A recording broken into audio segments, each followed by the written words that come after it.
Jesus Christ, can I get a grip, please? Shrimp. Hi. Hello. Welcome.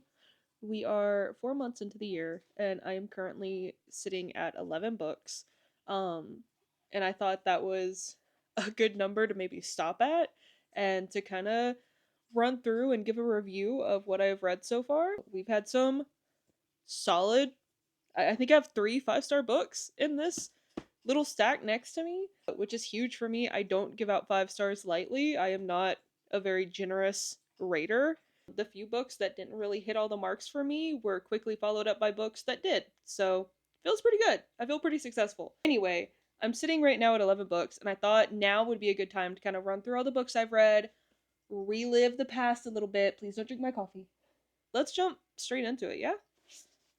Starting off strong, Twisted Ones by T. Kingfisher. I started my year out with this book. This is the only book I read in January, and I had an absolute blast with it. If you've never read a T. Kingfisher book, I highly recommend it. Preferably one of her horror books. That's really all that I've read by her. I haven't read Thornhedge or her Swordheart, I think it's called, her like romantasy. I really like her as a horror author. She has this writing style that's very like fantastical while still being very immersive and scary.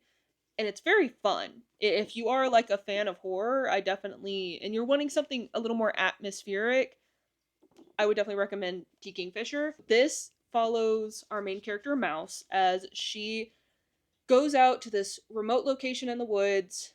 She has like one neighbor to clear out her grandmother's house. Her grandmother was a hoarder. A big plot in this book was that she was like a terrible, wicked old woman. No one liked her. And so Mouse's dad asks Mouse, hey, can you please go clean out your grandmother's house? It's supposed to be really bad. If I need to just tear it down, let me know. So on and so forth. And amidst cleaning out this hoarder home that used to be her grandmother's, she finds a journal from her step grandfather. And at first she kind of writes it off as him going crazy, but then some things start lining up and it kind of spirals out of control from there. T. Kingfisher is very good at coming up with like insane plot lines. Like we're talking like Stephen King level absurd, but making it work. Because it works in this book. The weird, insane, like other dimension that happens in this book, I liked it. I didn't think I was gonna like it. As soon as it was like hinting at, oh, this is a different dimension, different like world almost hidden within our own, I was like, oh, come on. But then the more that it talked about it, and the more it talked about how you get there and how it's hidden in between, I loved it. That part of it actually reminded me of a great horror movie, which I don't remember the name of. Oh, Terrified. Not Terrifier, but Terrified. I had a lot of fun with this book. At no point did I know where it was going.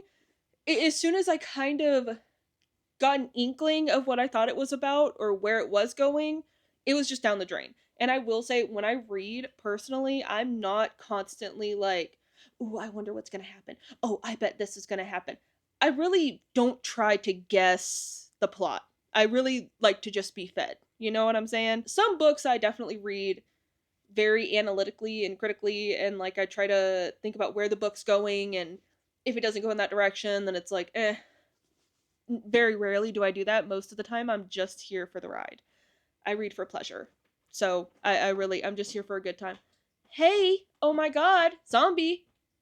Stop. My cats are trying to sabotage me today, I think. Anyway, big takeaway is the monsters. The monsters in this book, so good. Ever since I have read this book, I cannot get the image of these monsters out of my head. Not because I am like worried about them lurking in the shadows of my home or something, just that they were so interesting and so cool, and I kind of have an obsession with monsters to begin with. For those of you who have seen The Ritual, the god in that like lost demigod or whatever, Mordor, I think his name is. obsessed with him. I think he is so cool. What a fantastic design. And that's kind of what the monsters in this are giving. So if you know, you know. It's hard for monster books to really get me. It's hard for slasher books to really get me. I'm definitely a fan of the paranormal. And this walked the line perfectly. They're kind of ghosty, but not really. Because they are spirits, but not really. And it was so cool. I love when like the haunts in a book are incredibly different and creative. And there's another book later on that has very similar, like unique take on ghosts and possessions and hauntings, and I love that. I love that in books. So that is a huge plus for this. These monsters were described as these hodgepodge, pieced together junkyard monsters held together just by evil, essentially. The main two that are haunting Mouse, they're described as like these bones, like a deer's carcass that's kind of been deconstructed and reassembled in a crazy way. In the book talks so much about like the jangling of bones against other bones. Like their rib cage is broken open, and some of the ribs kind of hang down and like clang as they walk. And so a lot of times Mouse doesn't see them so much as she hears them. And that is so fun. I cannot get that image out of my head. I imagine it so vividly. Highly recommend this book. If you're looking for a good solid horror story that's very atmospheric, that's not a ton of characters, but has some really fun characters, a handful of them, I definitely recommend this. Overall, I gave this book 4 out of 5 stars, so I started the year very strong. I had a lot of fun with this. The atmosphere was great. My cats are destroying my home actively as we speak. I don't know why. Following the Twisted Ones, which, like I said, was a great way to start the year, I finished When the Ghosts Call Us Home by Katya de Becerra, I think is how you say her name. Another fantastic book. I think I gave this book 4.5 out of 5 stars. This is almost a 5-star book. Now that I'm thinking about it, maybe. It's really good. I'll say that. This book follows our main character Sophie as she is going back to the home where her older sister filmed a like cult horror movie starring Sophie, her little sister, back when they were like kids. Well, the older sister ends up missing, and so Sophie is going with another film crew who like really wants to recreate the movie, which is titled Vermilion, to see if they can like it's like a documentary remake type of situation. And up until this point, Sophie has vehemently avoided any of her older sister's fans because in her eyes they like completely ruin the whole experience and like they're obsessed with them and they just like can't, like over the top fans, especially since Sophie and her older sister were children at the time of this being made. It was just a lot for them. Well, Sophie figures, now is a great chance. They have the rights to go back to the house where it was first filmed. So she's like, this is my chance to figure out where my sister is. Because the last place that her older sister was seen was going back into the home where Vermilion was filmed. And so that's the main premise, right? This was fantastic. It has all of the elements of like a classic horror, like ghost horror story, while also just having incredibly fun characters. I say fun. There was something about Sophie and her sister, and even there's the director's son is also a part of this. He like helps out on set, but him and Sophie end up really close. And I thought that was a really cute and sweet subplot, which I usually hate romance like just kind of sneaking its way in there. It usually feels really rushed and kind of forced. But it was so sweet and so delightful. And I was like not expecting it because one chapter would be talking about how this terrifying, awful experience that's being caught on camera, and then the next, it's like them comforting each other and finding solace kind of through this horror movie. It was so fun and so interesting. And I just had such a good time with this book. It is so close to being a 5-star book. It's just, I don't know. Like I said, I don't give out 5 stars very easily. So this is as close to being 5 stars without actually being 5 stars. So I think my only gripe was the very, very ending. I'm talking in the epilogue. It kind of implies that Sophie is possessed now or something. Um, I really, really loved the like ghost dimension, which is something that I usually find incredibly cheesy and poorly done. I thought it was really good in this. It was spooky, it was scary, it was pretty much just like an alternate mirror image of the house. It's funny because this did it fantastically. The next book that I read after this, not so well. So that really kind of shows you how the same trope can be handled vastly different. I really love the ghost dimension in this. It felt necessary, I guess, given where the plot was going. And then I also, the little romance between Sophia and Arthur was so out of nowhere, but also not out of nowhere in a bad way though. Like I just wasn't expecting to have something so like sweet and genuine in the midst of a ghost story. It was it was good. I was incredibly pleasantly surprised. And I was happy that it was there. It really was like a like a nice little breath. As soon as something awful would happen with Vermilion, the next chapter it would kind of be like this comfort with Sophie between Sophia and Arthur. And then the insane like when Sophia kind of starts to lose grasp of reality and she's losing moments of time and she's realizing that she's not in full control of her body. So fun. So fun. I love that in a book. Absolutely love it. This is what I want from a ghost story. When the Ghosts Call Us Home. I cannot recommend this enough. Please read it. It was so good. Next, following that, because I had such a good time with When the Ghosts Call Us Home, I was like, I really want like another just good ghost story. And what's better than a ghost story? A gothic, right? The first two books were so incredibly atmospheric that I just was really thinking back to how much I enjoyed a Mexican gothic. And like in terms of atmosphere, fantastic. And I really wanted that again.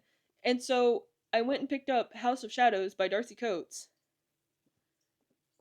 Whew. This is actually my lowest rated book so far of the year, period, out of all 11 books. I think I gave this book 2 stars. This was not great. This was not great. And I will say this. If you have never read any other Gothic, if you are completely new to horror, you might enjoy this. It is just incredibly simple. It all kind of goes exactly as you're expecting. It really took a lot of tropes and turned them into cliches. I didn't love this. It scratched the itch. I read it in one night. I didn't really get attached to any of the characters. I'm trying to find the good points. I'm trying. I'm finding it. Okay, I'm finding it. It wasn't terrible, and I keep in the back of my mind like if I wasn't so overly exposed to horror and gothic as genres, then maybe I would really really enjoy this. Like this would be a 5-star book for me. Maybe, probably not. But like at least 3 or 4.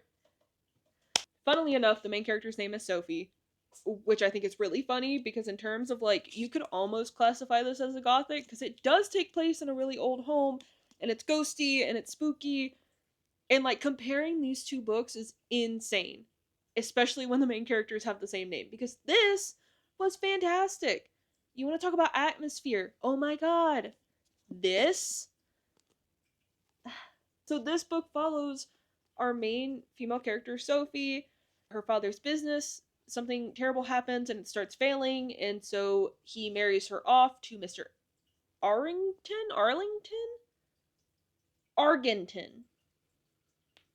Mr. Argenton, who is, of course, like Mr. Mystery, super dark and brooding.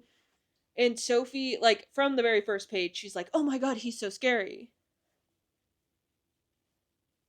He's so scary. Every time she like goes to insult him in some way in her head, or help yourself, to insult him or like imply that he's scary or she's intimidated by him, the book quickly has to follow up by being like, but he's just so interesting.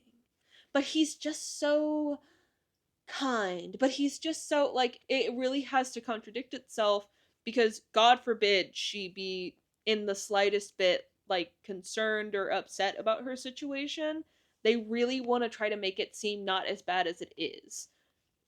Which is the first time I've experienced something like that. Most books with like a dark romance subplot or something in that strain really just lay it on heavy and they let you justify it for like for yourself. This book does the justifying for you. I'm really just kind of getting into it. I didn't even finish the synopsis.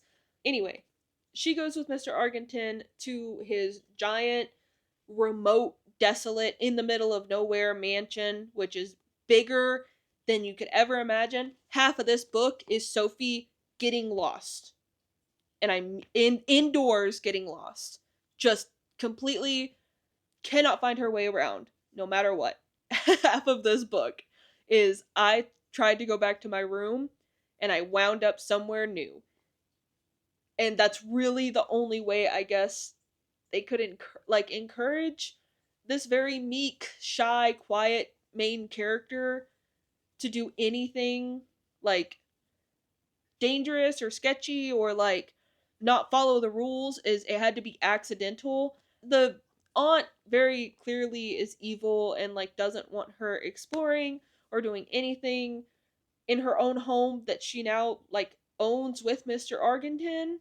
And Sophie is just like, that's fine, you can like whatever, you take care of the house like you have been all these years. I'm not gonna step on your toes, whatever. The aunt still hates her, like, you know? So that's a whole thing that's going down. Not a lot happens, not a lot of spooky stuff happens until like the last little bit. Slowly Sophie uncovers that the house is cursed, the family is cursed. It's this insane monster that's like haunting them. It goes from being like a metaphysical thing that's just kind of like, oh, it's a curse from an ancient deity or something, to being like, oh, Sophie goes through these big red doors that they've told her not to go through a bunch of times. She goes through those doors and she's in a mirror dimension of this house that she keeps getting lost in. She meets the crazy evil deity and like burns the house down. And that's how she escapes with Mr. Argenton without anyone dying. Another big thing, they like couldn't leave the house. They were cursed to never leave the house. But in like staying in the house to worship this deity, they are immensely rich. It's giving The Ritual. I wonder if this was inspired. If you don't know, The Ritual is a horror movie. I've seen the movie. I really want to read the book. And essentially, the plot is like there is this forgotten son of Loki that haunts these woods in Sweden, and he essentially traps people, gives them immortality, but the stipulation is they can never leave the woods. So they're just there forever to worship him. That's actually extremely similar to this, because describing the monster in this, they were also very similar. Oh my god. When did this come out? I have to look up when this came out. 2016. When did The Ritual come out? I'm so curious. I have to figure this out now. In 2011. The Ritual came out in 2011. This came out in 2016. I'm not saying it was definitely inspired by, but they are very similar in that aspect, and this is not even a third as good as The Ritual by Adam Neville, I think is the author. Not to be mistaken with that crazy dark romance book, The Ritual. No, this was the worst book I've read so far. It's fine. I don't know that I will read anything else by Darcey Coates because this book was actually one of her higher rated ones, and so I think people kind of read Darcey Coates if they're already a fan of Darcey Coates. You know what I mean? Anyway, following that, I read Summer Suns by Lee Mandelo.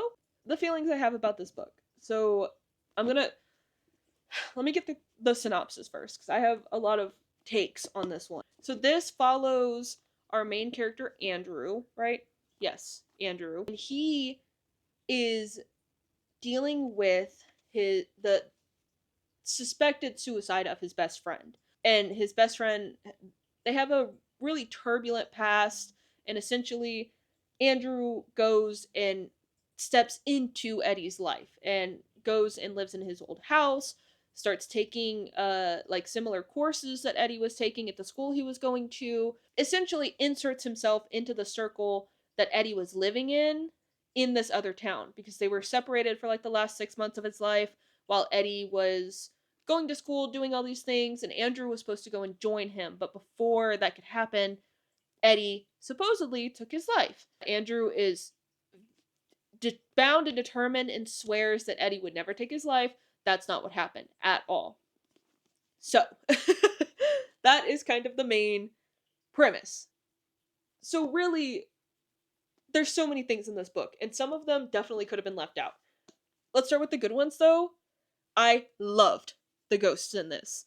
The haunts being more of like a feeling that Andrew has, and it's not even that he can't see them necessarily, because he definitely can, but every time a ghost is like described or talked about, it's very like tangible. Like it talks about the chill in his skin and the feeling of being like restrained in this overbearing pressure. Beautiful and exquisite. And like I said, I love when a haunt or a monster is like super unique and weird and follows like many of the same rules as other ghosts and monsters and haunts, but there's just something more to it. And that's what I was getting from this, and I loved that. Very atmospheric. I had a great time with all of the settings in this book. I really enjoyed how diverse the cast was. You have gay characters, you have bi characters, pan, poly, trans.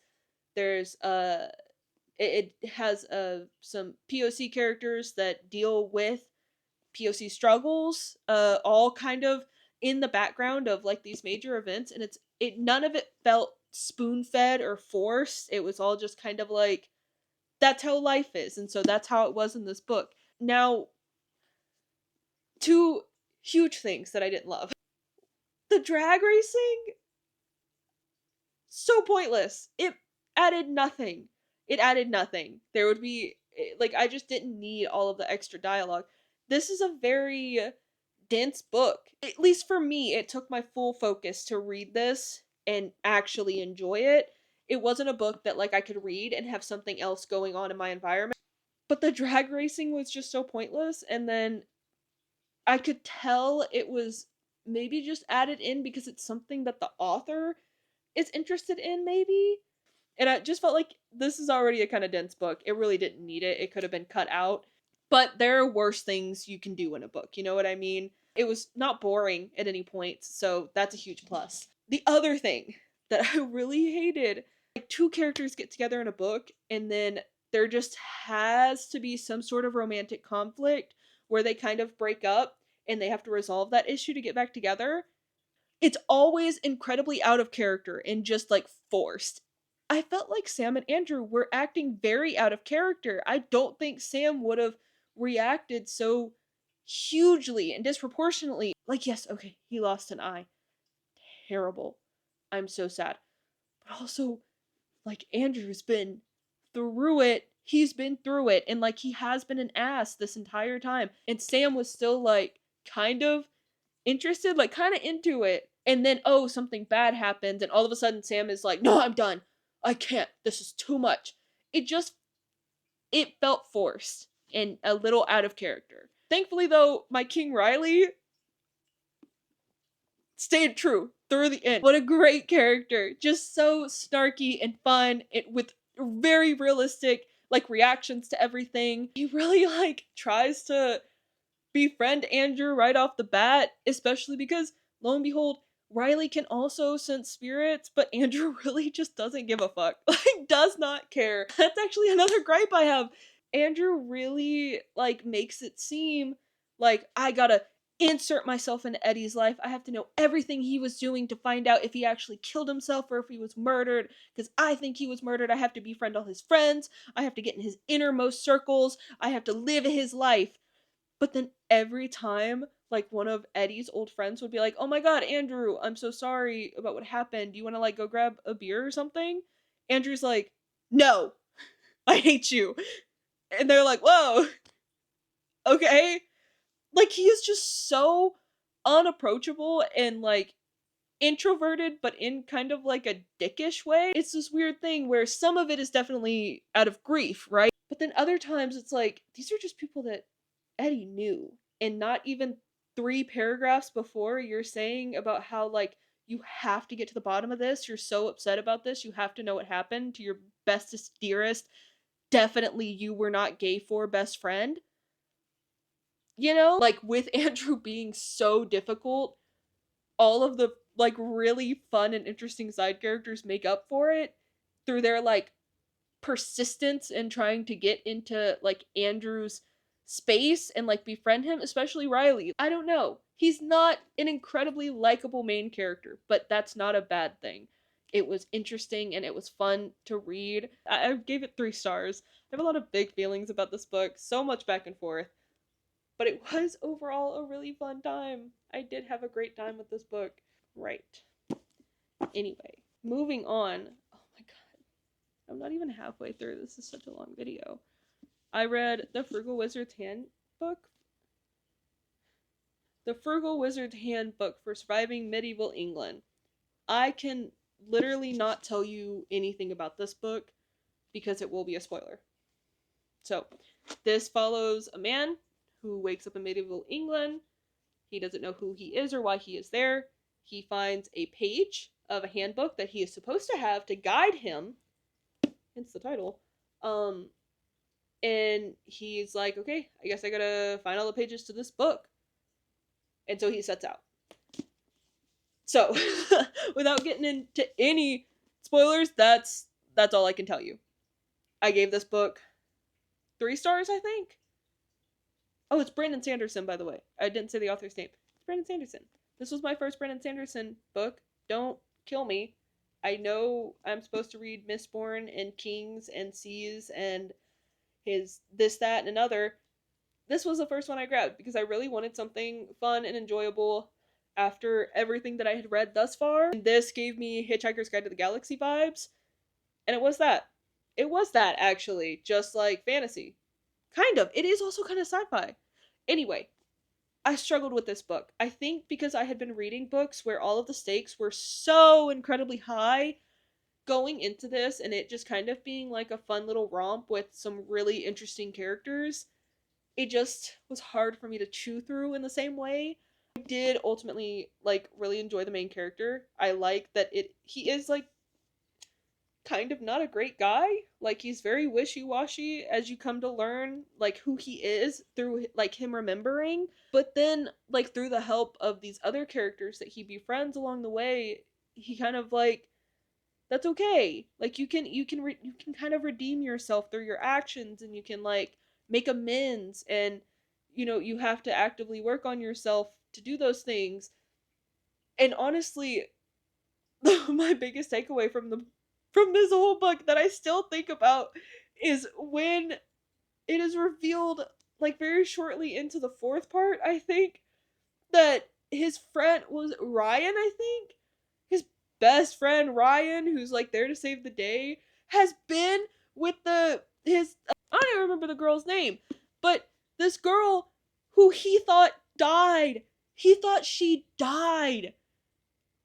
They were, like, together and they were bad for each other. He, like, talks about how awful he was as a boyfriend and how they just weren't meant together, but, like, how he misses her and he feels so bad that he feels like he weighed her down, and then she died and he blamed himself for it. And it was, I mean, he brings it up so many times. It's one of the first things that he remembers. And then in the fourth part, not only is she not dead, but she has been with his best friend the entire time. And then it's just like, sorry, we're sorry. Come home with us. And he's like, I literally, my jaw was on the floor, dude. World building was great, and the characters were incredibly fun. And I thought the like premise was super like imaginative. Like I loved so many things about this book, but that was the one thing that I like had a full body reaction to. I could not, nothing could have prepared me for that. It got me so so good. Like Brandon Sanderson just towards the end of this book was like, what if it got real quick? And then put that in. And then it was back to like, okay, now we gotta save the day. What? That was just the craziest thing. I don't know why it got me so bad. It was just so like absurd that it was funny. That's really my only takeaway from this book. I had a good time with it. It was fine. It was hard for me to get through exclusively because I had been reading books that were just so like high stakes, over the top, and like kind of somber. And so to have this that was kind of like a fun romp adventure, I just kind of struggled transitioning. But after I finished it, it was really fun. I had a great time. I'm definitely gonna be reading more of Brandon Sanderson, obviously. If you like fantasy, why would you not? Following the Frugal Wizard's Handbook, I read my first 5-star read of 2025, and it was A Psalm for the Wild Built by Becky Chambers.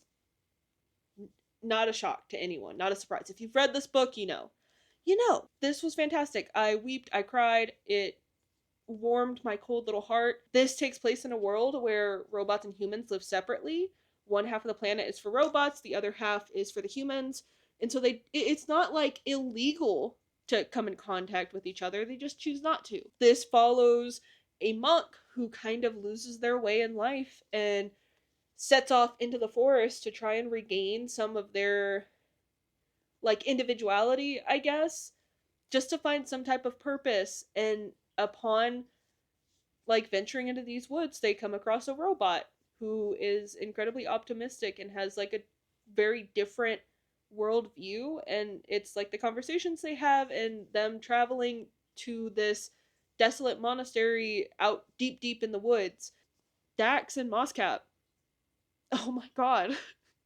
And Moscap made the tea for Dax in the old monastery after like being really like, oh, I couldn't like harvest a plant. I've never killed anything, like I couldn't do that. And then he goes and he harvests, albeit the tea was terrible, but he went and harvested a plant to give Dax tea because Dax needed tea, and Dax needed exactly what they had been providing for other people all this time. And Moscap gave it to them, and it was so wonderful, and I loved it so much. And I still like cry thinking about this book sometimes. That's it. That's all I'm gonna say. 5 stars. Please read this book. Anyway, following that, nothing could follow it truly, but I really just needed a good spooky book at this point, and I didn't have anything on my shelves, so I went to Barnes and Nobles and I bought Horrorstor by Grady Hendrix. I remember hearing about this book when it came out and like how absurd it was, and I saw it on the shelf and I was like, you know what, screw it. And I had fun with this, really and truly. This is a horror story, like a ghost story, except it takes place in not IKEA. It's an IKEA-like store called Orsk. It's very important. Overall, I think I gave this book 3 stars. Grady Hendrix is pretty divisive. I think you either really love him or you kind of just eh. I think I lean more towards the eh part of the people who read his books. This wasn't bad by any means, and it's incredibly creative, and that's kind of his thing. Is he has super fantastic ideas. They just aren't always executed great.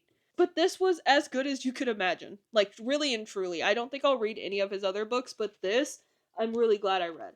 It was hard to read just from like a structure, cuz this is how most of the book is. Like it's set up like a manual or like a guide through the store, which is really fun and creative, except trying to like sit in bed and read this, it's like trying to read a magazine casually. It's just a little difficult. I liked the ending, I will say. Now that I'm like away from this book and I haven't just finished it, I think I like it more than I originally thought. I'm like talking about how it's kind of just like a mid-tier book, but this was kind of good. I can't really say more than it's a ghost story that takes place in an IKEA. And like what you expect from that is what you're gonna get probably. Now, kind of spoilers, kind of not. I don't think I can really spoil anything in this book. Like you really just do have to read it. It's very graphic, I guess, but in a good way. It was funny because some of the parts of this book were written very like simply, but then it would get to the parts where like, oh, all of a sudden they're in this alternate dimension and it's talking about these like deformed spirits that are like tearing the characters apart. I don't want to sell it too much as like a like gore porn type of books. That's not really what it is.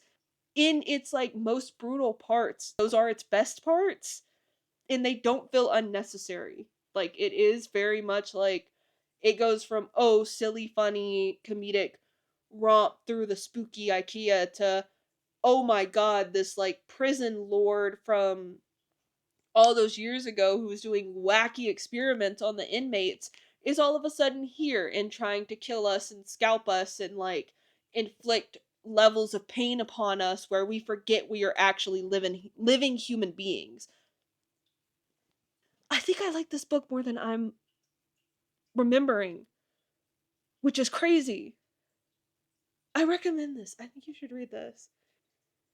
This might be a 4-star book. I don't know. 3 or 4 stars. Read it. It's good, I think. Following that is another one I actually am incredibly conflicted on. This is At Dark I Become Loathsome by Eric LaRocca. My husband got this book for me. It was my birthday, and he went through a list of books that I had been wanting to read and just kind of picked one at random and got it for me. He had zero idea what this book was about, and if you know, you know. If you know the type of stuff Eric LaRocca writes about, then you know roughly what's inside this book. I don't know how I feel about it because I don't think it was great. This is a book about a guy coming to terms with the fact that his wife and son are dead and he is more queer than he originally thought, I guess. But it does. Trying to describe this book is so hard. Like, edge lords would read this, but then also miss all of the important parts in this book because it really is just like over the top trauma porn, but it also really emphasizes like these are not good people. No one in this book is a good person, and everyone is kind of terrible. I've never read A Diary of an Oxygen Thief, but that's kind of what this reminds me of. Just like following a couple of different stories about awful, terrible, horrible people and the things that they do and like their reasoning. And I say a couple of stories because this very much is like one whole story, but there are two separate parts where it has like chapters dedicated to completely different stories. One is through like a text thread, and the other one is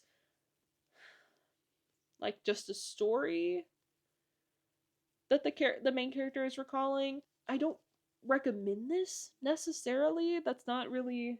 I wouldn't recommend this. If you read Eric LaRocca, then like maybe you do want to read this. I don't know. I have no bigger thoughts on this because when I was done reading it, I was just kind of tired. I don't want to write it off as like this was pointless and like it has no purpose because there were parts of it that I was like, he's trying to say something through describing how horrific these characters are. And through like the main character ends up regretting something terrible that he does, and it ends with like his realization of that, this like soul crushing, oh my god, I've done something irreversible. And so there's something there because that's not something that a lot of people write about, but it happens. Like people do sometimes do irredeemable things, and it's that feeling of when they first realize that they've done it. That's how this book ends, which is just, I don't know, if you want to feel big feelings about awful things, then maybe give that a read. Anyway, the next thing I read was Kill Creatures by Rory Power. I actually don't I don't want to review this book because it isn't out yet. This is an art. It comes out in June of 2025 if you can see that. So I don't really want to put any like spoilers or anything in this book. I believe you can get the synopsis on Goodreads, so I will kind of give you the premise, and I will just start out by saying you should 110% read this book when it comes out. It was fantastic. This is a YA book, but I cannot recommend it enough. It does not read like a YA book. And I don't read YA. Like, I kind of avoid it. Rory Powers is maybe someone I will always read no matter how old I am. This book follows a girl who is like, it starts out with her attending a like remembrance for her three best friends who died the previous summer, and it is kind of describing how this tiny town has reacted to the loss of these three girls. Our main character killed her three best friends last summer, and it has now been a year when this book starts, and at a remembrance one summer night, one of her best friends wash up on the beach at this like service alive. And our main character is like, that's impossible. I killed them. I killed all three of them. And this main character is like, kind of, obviously not, because her best friend just washed up on the beach. And then it kind of follows the story, and that's where it goes with it. It is crazy. This was a crazy book, and I loved it. It's queer, it's like twisted and kind of weird, and you're in the head of this main character who is not all there, obviously. I cannot recommend this enough. I don't want to go into too many details because it is not out yet, but absolutely read this. It was so good. Following that is immediately two 5-star books. I read them back to back. Can you believe it? The Starless Sea by Erin Morgenstern. And I will tell you this book is literature for literature's sake. Throughout this entire book, one message is clear and prevalent, and it is stories are stories, and you should enjoy them for what they are. You shouldn't enjoy them for the ending or the beginning. You should just enjoy them as stories.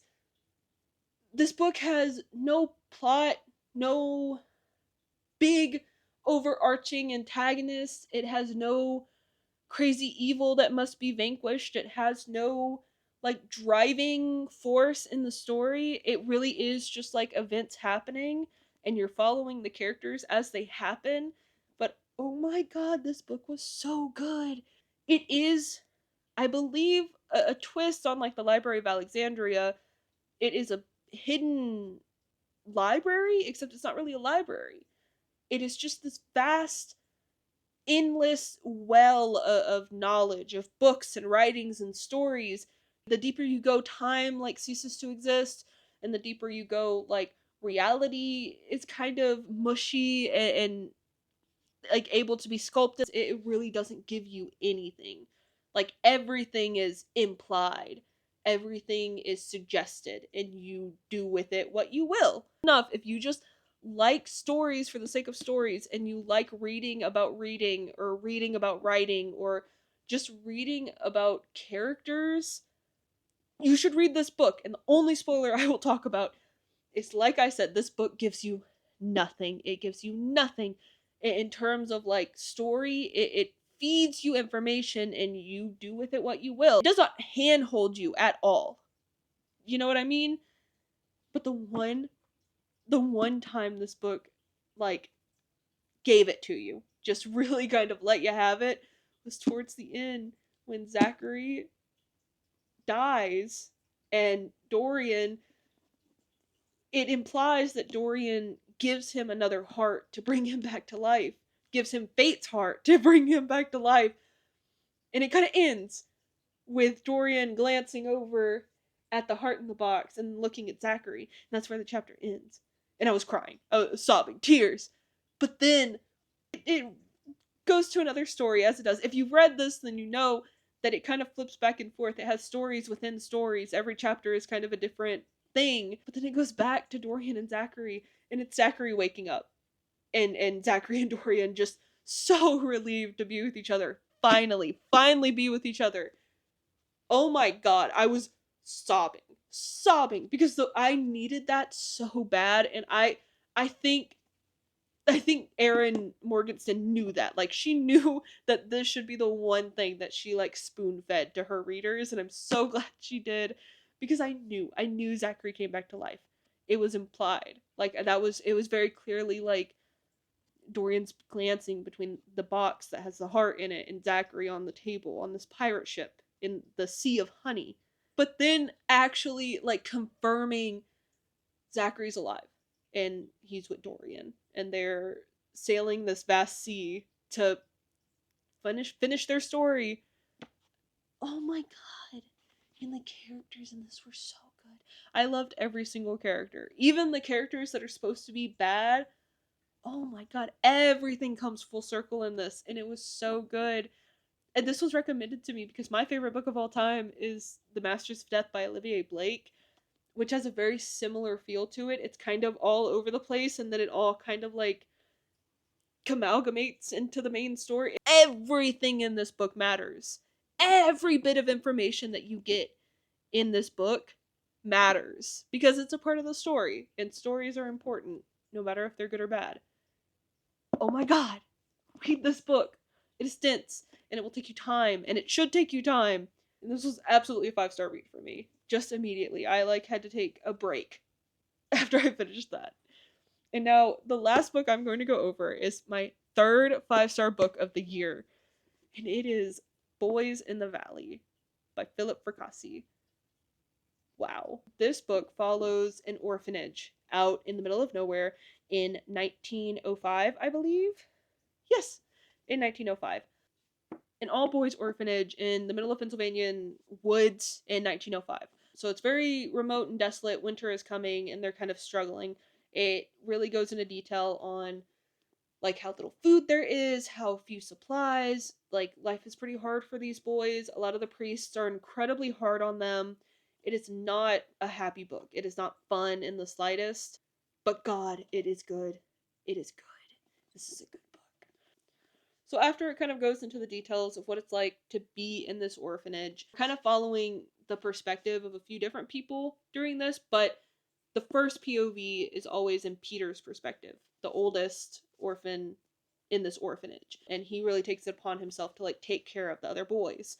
Him and the second oldest, David. They're both 16, just a few months apart. The sheriff from a neighboring town shows up on their door at like 3 a.m. It's super late at night, begging for help from the main priest, Father Poole. It's the sheriff, 2 deputies, and then a guy with a bag over his head. And he's like, please, he's sick. He's my brother. I need your help, please. Like, please just help me. I couldn't kill him. I couldn't kill my brother. Well, Father Poole is like, okay, takes him inside. And upon, like, tying him to his bed and everything, they pull the bag off of his head. And this man is covered in, like, bloody runes and stuff, like, carved into his skin. His eyes are sunken in. He's something demonic is going on with this guy. And it kind of spirals out of control from there. It is incredibly classic in the sense that it has all of the like notable possession tropes. It's very Lord of the Flies-esque, but with ghosts. Or not even ghosts, with just a demon. It is one demon kind of possessing all of these boys. So after Father Poole tries to exorcise this man and everything that's going on, all hell breaks loose, literally. Within a very short amount of time, the boys start going crazy. Half of the boys completely turn on each other, and you get so attached to like all of the orphans in this book. When Basil dies, oh my god, it broke my heart. I was so upset.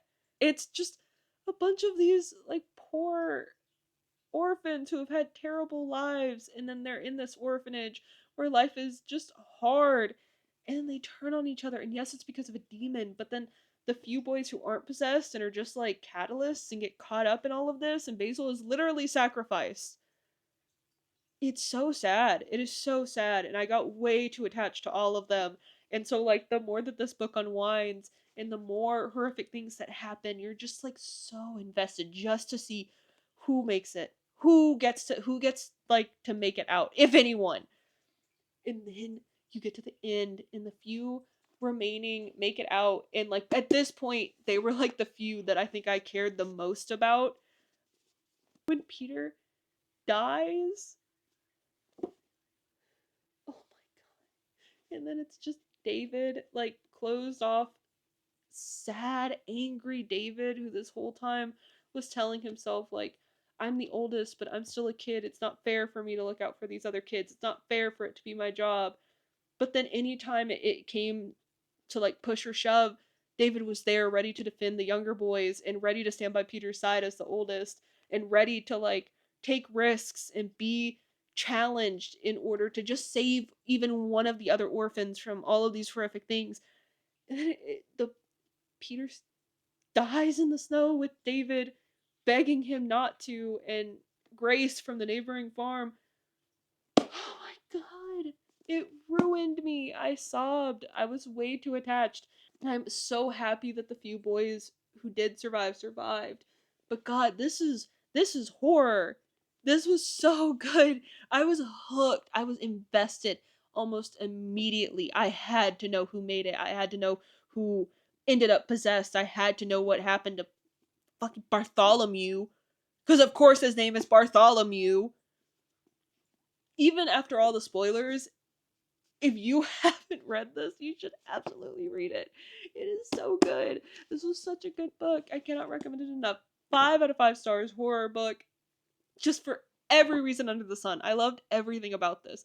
So Philip Fracassi, thank you so much for this. Because I also, like the bar, you can tell the bar is on the floor, because I was about to say, like, there's no weird stuff. It's a whole orphanage full of, like, prepubescent boys, and there's no weird stuff.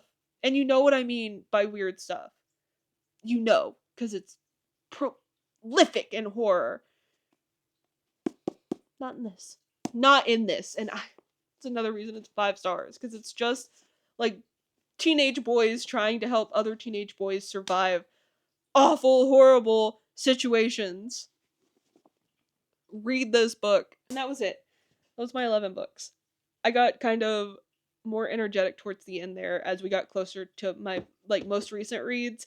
You have to understand, it's been a hot minute since I've read the books from the beginning of this year. I've read 11 books, and the stories get kind of mingled up in there. But that's why, if I ever want to go back and reread some of these books, I definitely can, because I have the memory of a fly, of a goldfish. Thank you so much for joining me today. It's been an absolute pleasure. If you have read any of these and you agree with me or disagree with me, please let me know. I would love to hear about it. You can tell me all the reasons I'm wrong. Or if you have any suggestions for more books like this, please let me know. Please.